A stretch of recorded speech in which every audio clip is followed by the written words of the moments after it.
الحمد لله رب العالمين.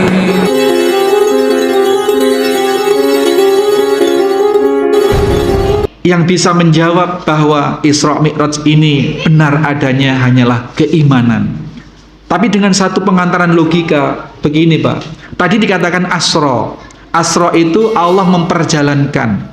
Berarti subjeknya adalah Allah. Berarti yang punya kehendak memperjalankan ini adalah Allah dengan caranya Allah. Lah kalau sudah dengan caranya Allah yang memperjalankan, tidak ada yang tidak mungkin.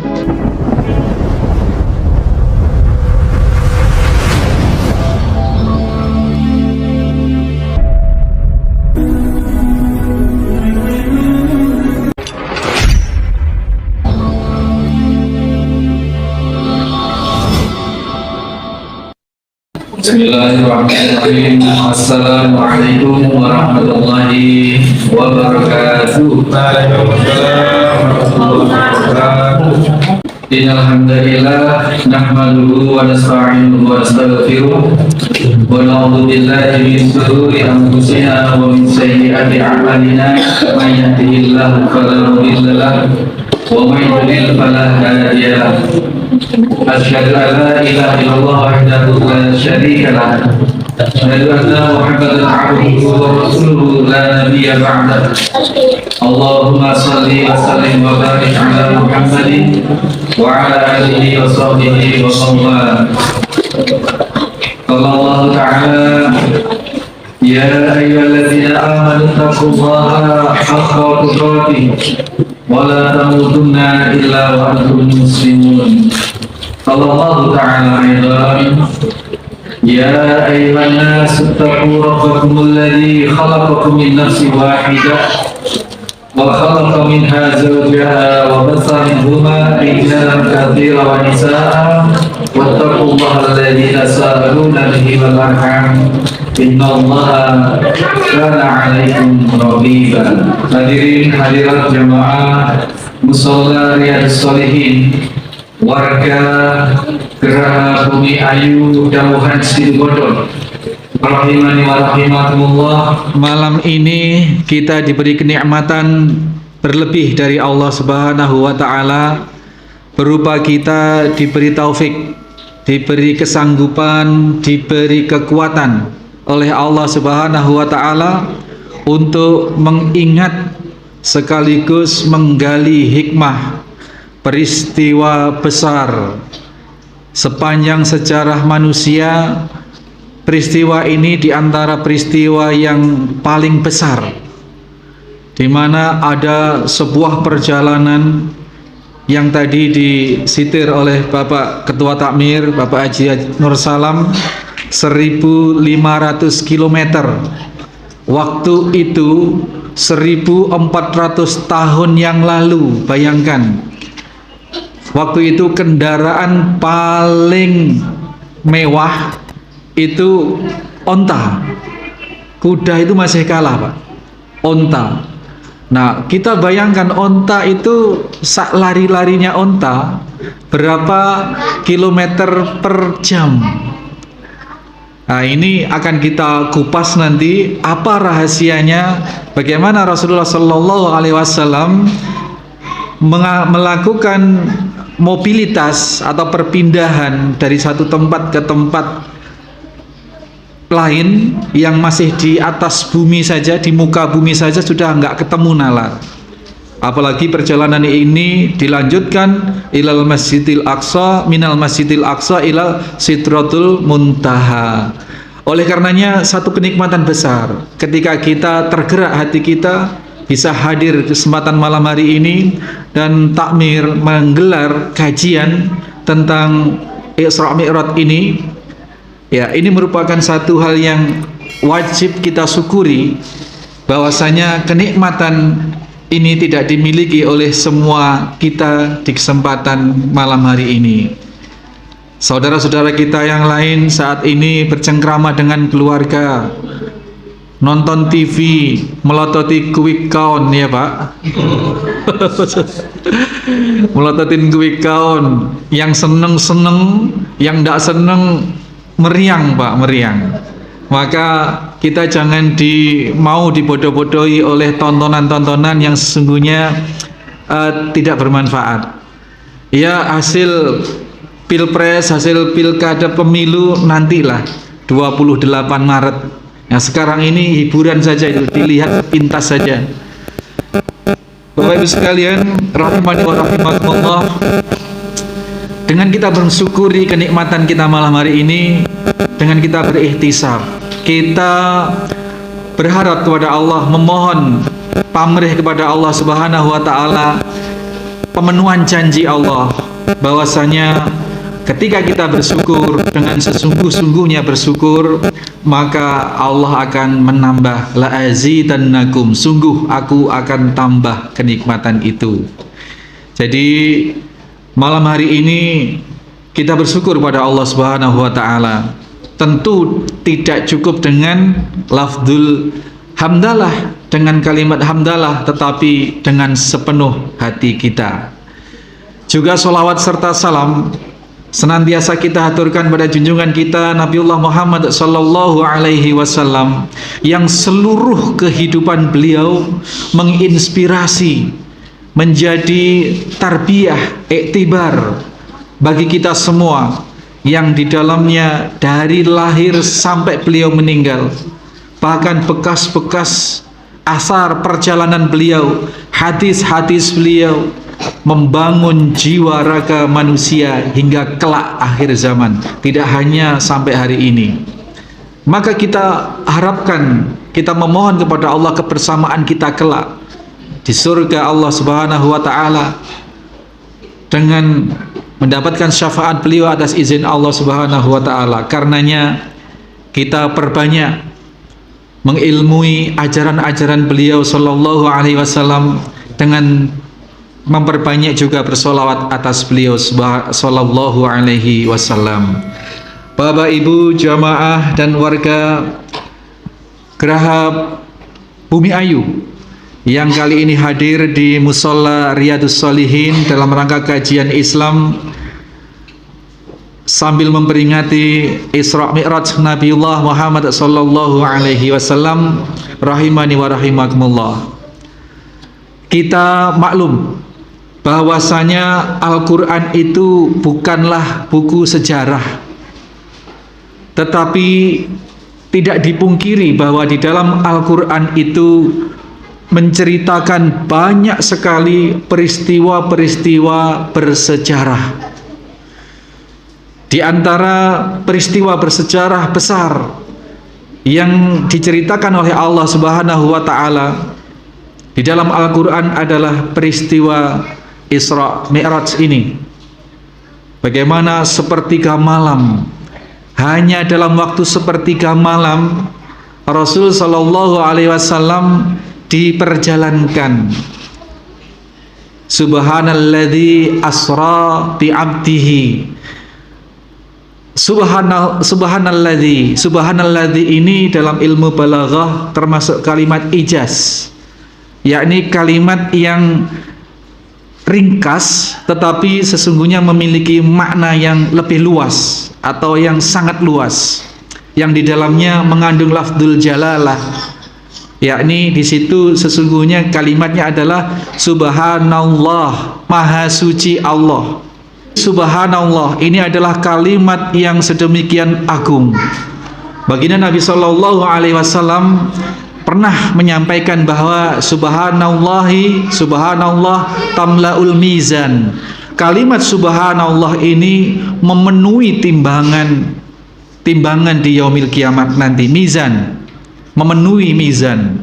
Artinya kalau sudah penuh berarti berat. Maka di dalam rangka memperberat amal soleh kita, di dalam rangka memperberat timbangan amal kebajikan kita, di antara sekian amal soleh adalah melafalkan, mendawamkan kalimat subhanallah, termasuk di salah satu dari sekian kalimat thayyibah.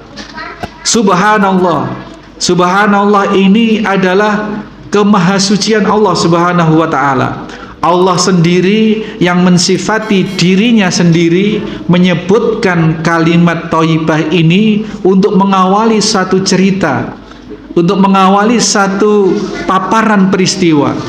Subhanalladzi asra bi 'abdihi.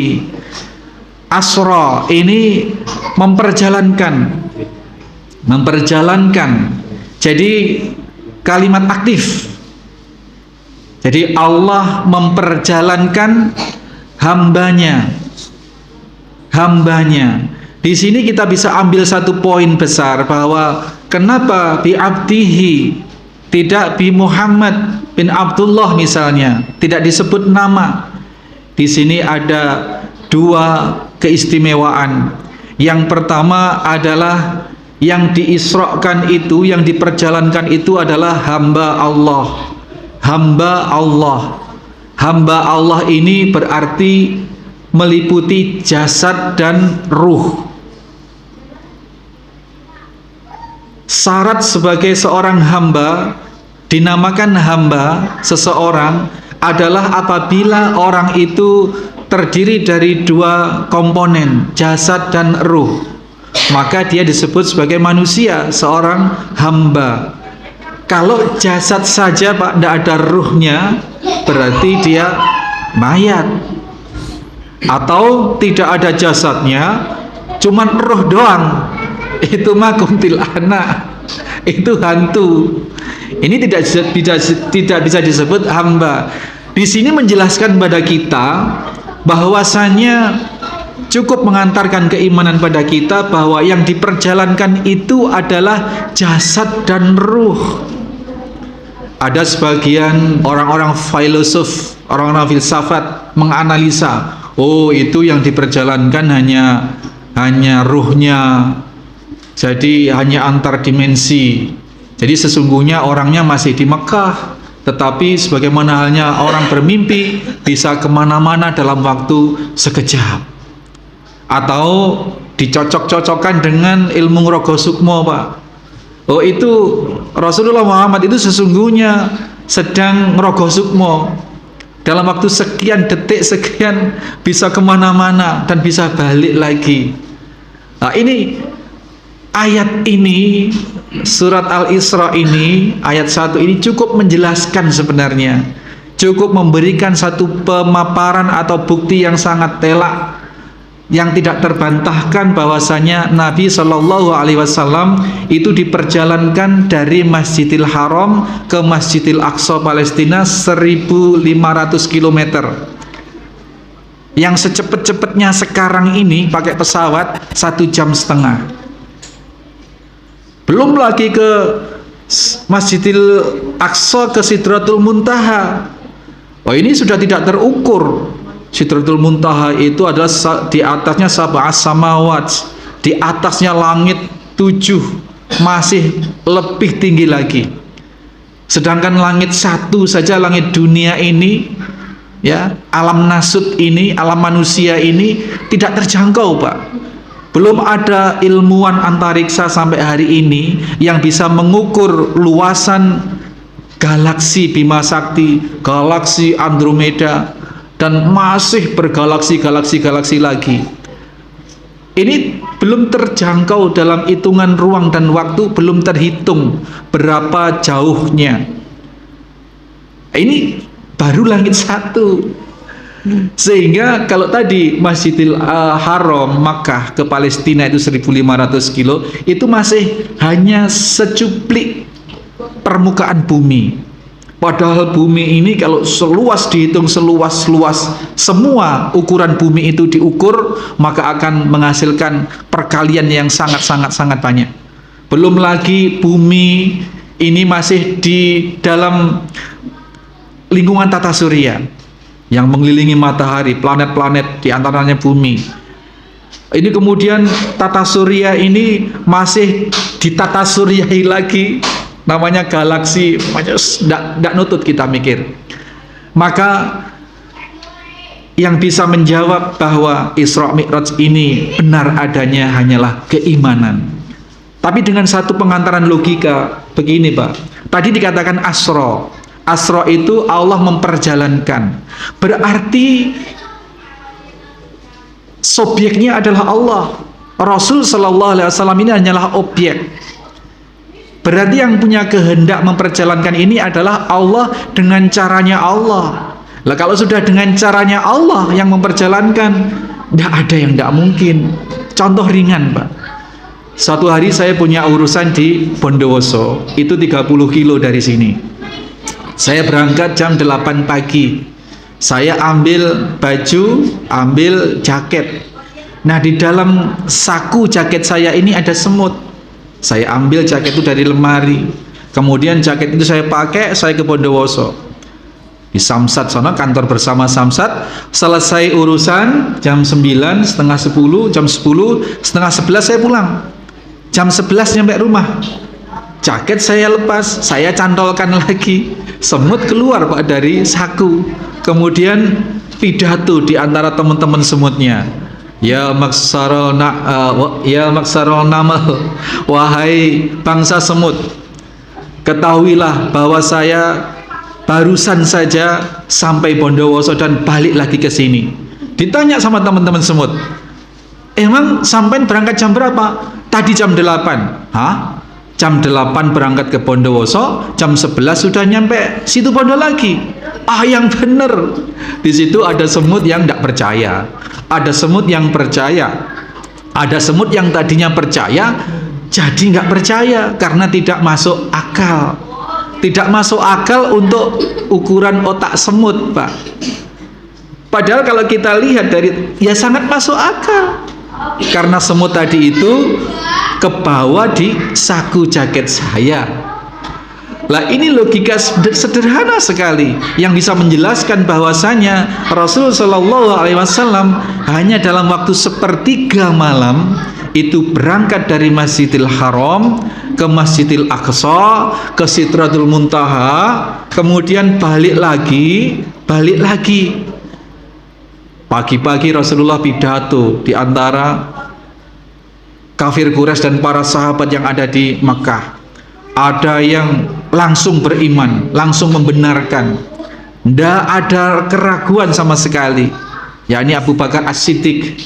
Maka Abu Bakar As-Siddiq ini dikenal sebagai sahabat yang sudah tidak ada keraguan di dalam mengimani kerasulan Rasulullah Muhammad Sallallahu Alaihi Wasallam. Ada yang tadinya sudah meyakini kerasulan Nabi Sallallahu Alaihi Wasallam, tetapi karena ada cerita, ada berita Rasul menyampaikan berita ini, kemudian malih, Pak. Ah, ini Muhammad ini gila kali. Ah, nggak ikut-ikutan saya, nggak mau sekarang saya jadi Muslim. Ada yang murtad, Pak. Dan apalagi yang sejak awal sudah tidak beriman, ya semakin menjadi-jadi kebenciannya dan membuli Nabi Shallallahu Alaihi Wasallam. Ini kisah perjalanan.